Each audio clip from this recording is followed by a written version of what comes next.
Labdien! Šodien es jums vēlētos pastāstīt par kādu absolūtu bezmaksas pakalpojumu, ko jūs varat saņemt Rīgas šķīrietes mājaslapā.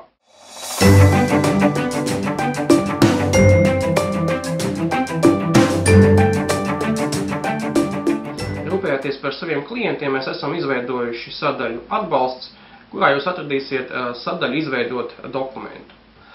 Šajā sadaļā, ja jūs esat kreditors, jūs varēsiet ģenerēt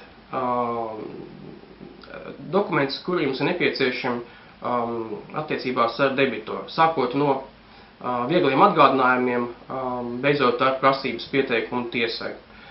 Šos dokumentus varēs izveidot arī cilvēks bez speciālām zināšanām tiesvedībā, un izveidot tos dokumentus jūs varēsiet izmantot arī turpmāk. Šodien tas ir viss. Uz redzēšanos!